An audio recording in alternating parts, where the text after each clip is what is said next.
Hello and welcome back to Sly 2, Band of Thieves. Behind the big palace dance party place thingy, we have a drain to go into.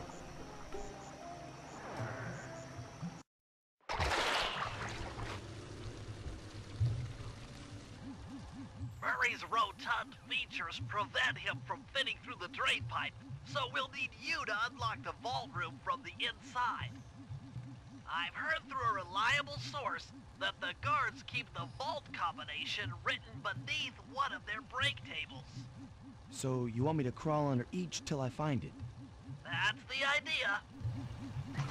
I love this game's very many different ways of calling Murray fat. It's amazing.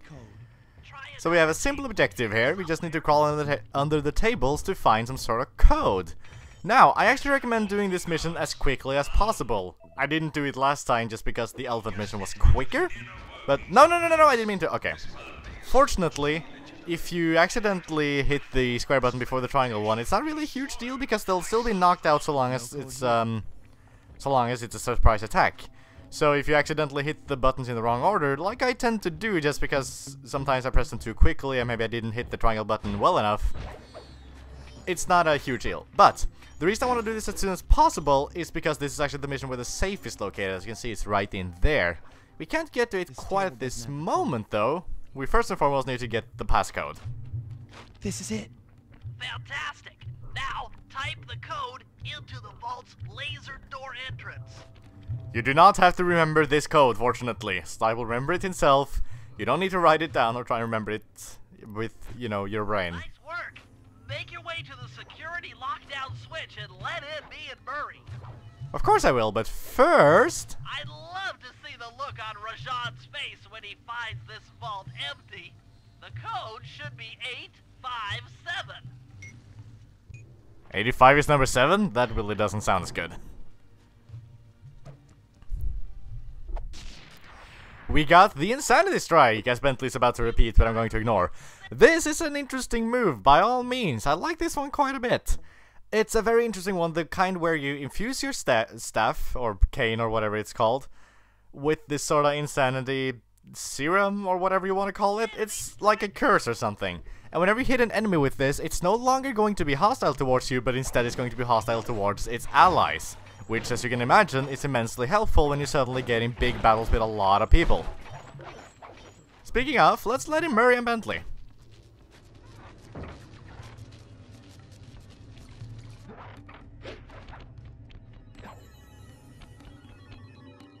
Thanks for breaking us in, pal. The Murray approves. Let's get down to brass tacks. I need to hack both the vault room computers to get control of the electronic winch above the ballroom. So what are me and Sly here for? The second I enter their servers, they'll be on to us. You guys need to work together to keep the thugs off my back. You and me, pal, side by side. The Murray knows no fear.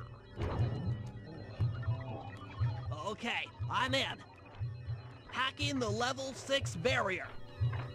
Well, there should be no problem at all, because as this game has taught us, working together is always key. Now, unfortunately, we don't actually get to play as Sly to test out the new Insanity Strike, but whatever. It's probably a better idea to just be playing as Murray anyway. For some reason, you can't get onto the staircases. Hey, buddy, that's my turtle! Yeah, for some reason, you can't get onto the staircase bridges or whatever you want to call them. There's no reason, but whatever. Since you're playing as Murray, this is a piece of cake, to be all honest, that's not a sentence.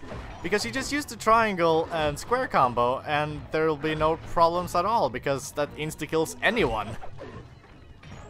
There's really no threat here, and Bentley has a few, he has a few hits.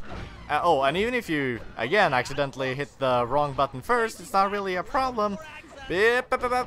Because Murray is so strong anyway, that even if you, do the less effective move first, it'll still only take 2 hits, like this. So it's not, Sly, what are you doing? That's not helping. This could potentially be a good idea, a good time to use the Fists of Flame, because that will also insta-kill enemies just in 1 hit. I guess I can show it off just for the hell of it. Wait, no, did I turn it off? No, there it is. It's handy, but again, it's not really worth it in my eyes. I don't see the point. It's not efficient it's not more efficient than the normal moves enough that it really warrants using, in my opinion. Although, then again, you do get a lot of health refills, and as I've said, that it refills the special gauge as well, so up. Don't you dare. No, Bentley, that's a bit... Okay. Murray doesn't really have any... Wow, you suck. Didn't even hit the turtle. Anyway, but Murray doesn't really have any other good moves on him. Wait, I'm not even allowed to open the gadget grid, interestingly enough. I didn't know that detail. Because I was going to just double check that I didn't have any Murray moves that I should have equipped that maybe I'd forgotten to or something like that, but no. Okay, Bentley, you're almost done. We can do this. Teamwork is key. I feel like teamwork is kind of a running theme of this game, by all means, which I think is really interesting. It mostly shows in the gameplay, just in the sense that you play as all three Cooper Gang members. You know, as opposed to the first game where you really... No, Bentley! Don't do that. I wish I could just bring this health over to Bentley.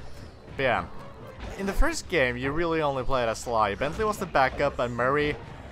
I mean, Sly called Murray a full-time burden in the first game. What kind of friend says that? I'm unstoppable! I've got control of the winch. Thanks for the backup, guys. No problem. Me and the big guy had it covered. Murray, let's hook up the direct feed and get out of here while the coast is clear. But yeah, you really see, I mean, even that scene itself was a good example of these guys really are good friends. And I don't feel like that was shown very well at all in the first game. But here things are very different. They've all developed a lot as people and as friends. And I like that a lot. It gives the game that slightly more depth if you happen to have played the first one already. Now, speaking of our good friends, we have use for one of them right now, namely Bentley. Bentley, what's your status? I'm in position with the RC chopper. All systems are go to neutralize their surface-to-air defenses. We're going to need free reign of the sky during the heist. Well, be careful. Chopper parts aren't cheap. Hostile has been sighted. Hey, Bentley, use the left analog stick to steer the chopper and hit the X button to drop bombs. If you lose track of the Jeep, I'll project a holographic targeting arrow. Follow it back into the action. Now, this is one of the side activities or minigames or whatever you want to call them that I have, I like this one a lot more, is what I'm trying to say. We need to follow and try and destroy this car, meanwhile dodging all the rockets coming at us. Usually what I like to do is to wait for the rocket to be reasonably close to me and then do a full rotation with the joystick. I find that to be a nice and easy way to deal with them. This will, however, make you lose some of the momentum that you had chasing the car, which can be kind of an inconvenience, but I don't know, all around I really like this mode, it's fun. Also, I don't know if this is just me with my bad depth perception or whatever, but I feel like some of these towers and rooftops and things feel very tall. I feel like I'm gonna crash into them when I go towards them, but you're not. There's nothing you can crash into. You have completely free roaming of the area. Where the fuck are you going, car? There's nothing over... I'm parked there! That's my garage! Nice flying, partner. That Jeep's out of commission and we'll have clear skies for the heist.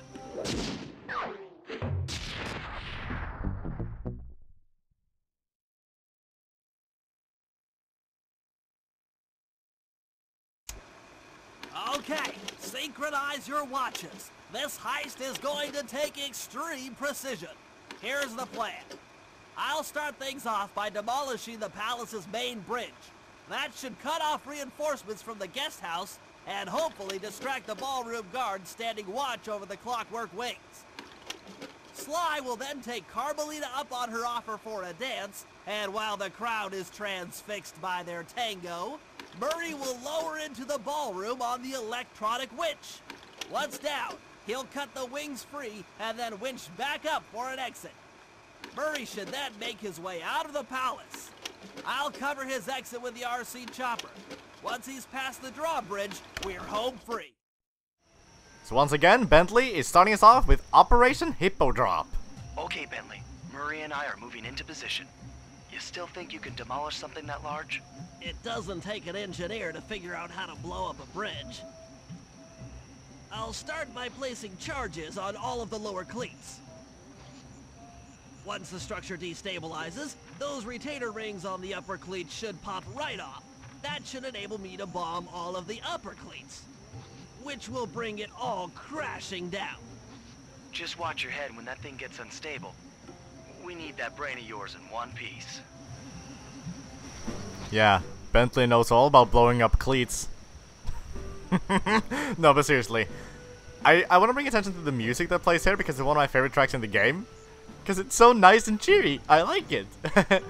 It's called Operation Hippodrop in the soundtrack if you'd like to listen to it. But anyway, apparently we've made a trend of new words. Because what the fuck is a cleat? I've never heard that word before this game. Anyway, sorry. I keep getting sidetracked by English. Just 2 more cleats down here. With that, we have the lower part of the bridge done. Now this next one is going to be a little bit different. It's not Ow. It's not immediately apparent, but some of these cleats require 2 bombs.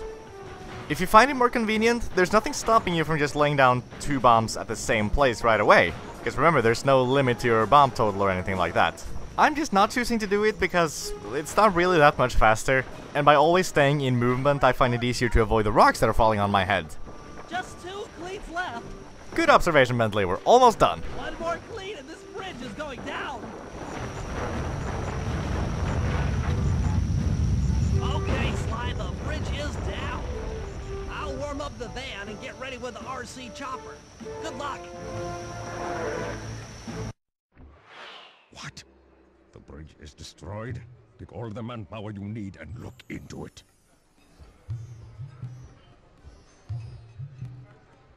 Murray, you in position? Check! It looks like Bentley's little distraction did the trick. Initiate phase 2. I'll take care of Carmelita and the crowd. You handle the heavy lifting. Miss Fox, I believe you owe me a dance. About time. I thought you had left. Just waiting for the perfect moment. Okay, I need to bring attention to one thing that's been bothering me for the longest time. And I haven't found a good appropriate time to talk about it, and this probably isn't it either, but I don't really have anything else to say about this. The writers for this game have apparently never heard of a fucking comma. Like, just the previous line that Bentley had. Sly, the bridge is down. Without the comma, he says that as if the bridge he exploded was called Sly, and it's down. I don't get it. This game, and this holds throughout the series, this game is really bad with commas. Are you in law enforcement? I often deal with police while on the job. Now, since we talked a lot about Neela last time we danced, I think it's only fitting to talk a little bit about Carmelita now, because I still have a few things I'd like to say about her. Unfortunately, it's again not terribly positive. And kinda strangely enough, it's again actually about the actress's accents. Because I complained before about how her English voice for Neela doesn't really sound that great. But there's also a problem with Carmelita. In both the previous game and the subsequent ones, but not in Sly 2, she clearly has this sort of Hispanic accent of some sort, you know, it's like, it's a little bit more like this, Sly Cooper. No, okay, no, not like that. I am not the voice actor for Carmelita, thankfully. But yeah, she's clearly shown to have this hint of a Hispanic accent or some kind of Romance language, I'm not sure. But for some reason they dropped that concept here and she just has this sort of plain American accent. It's not a detail that actually matters. It doesn't change anything about her character or anything, it's just a detail. But it's one that I like, and it's one that I'm glad they brought back later on at least. Then again, maybe it's actually secretly character development. Maybe the idea is that she took more time to actually learn the language even better and become more sorta integrated with her local society and things by talking like them. I don't know. Tell me, stranger. What's your name? Why ruin the moment? Huh? I don't understand. The wings! What happened to the clockwork wings? What? How? Who could have... What? Cooper! What the... Who could have... What? Cooper! Yeah, sorry. I mean it when I say she's not my favorite Carmelita actress. escape with the RC chopper. Let me worry about the guards. You just keep moving. Indeed, this is kind of reminiscent of the Murray mission from the first game, interestingly enough. We need to protect Murray from danger, but while he's doing something very important. Now, thing is, one very fortunate aspect of this minigame is that there is no such thing as, like, what's it called, like team hits or something like that, or... Wait, what?! I was just gonna go on about how you can hit Murray with the bombs and it doesn't matter. What? That is crazy. Every time I played this mission, I've just been bombing all around Murray, no problems. I like actively tried to hit him basically because I figured, well, he's not gonna get hit by it, it doesn't really matter, does it? Apparently it does, he just has a really small hitbox. I've never actually hit Murray before, and I have never gone out of my way to try and avoid it. If anything, I've done quite the opposite. That is weird. Okay, then never mind the comment that I didn't even get to make. Because apparently, you can hurt Murray. This is tense! Yeah, Murray, it is tense. It kind of loses its intensity by saying, "This is tense!" But, you know, I still agree. No, I don't mean to make fun of you, Murray. I love you a lot, and I stand by that. I really do. Murray is such a... Thank you, Murray. Murray is just a great person. He really is. And I've wanted to talk more for the longest time now about Murray's character development and growth from the first game. And I guess now would be an appropriate time to do so anyway, since we have both Murray and Bentley in the spotlight, as opposed to just Sly. Because, as I've said many times before already, that clearly is a very big thing about this game. Murray and Bentley matter. As opposed to before, where Bentley kinda mattered, and Murray was a full-time burden.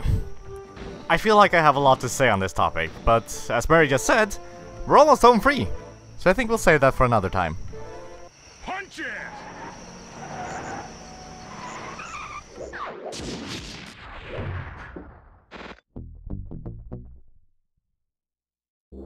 After the gang and I got away with the clockwork wings, Carmelita blew her cover and started making arrests left and right. With his reputation in shambles, Rajan was forced to flee from his own party. He's now in hiding, somewhere deep in the jungle. The gang and I took a break and headed for Bollywood. It took some doing, but we eventually snuck Murray onto the set of a full-blown Indian musical. I was happy the guys got to unwind, but Rajan was still out there. And somehow, I knew things were about to get tough.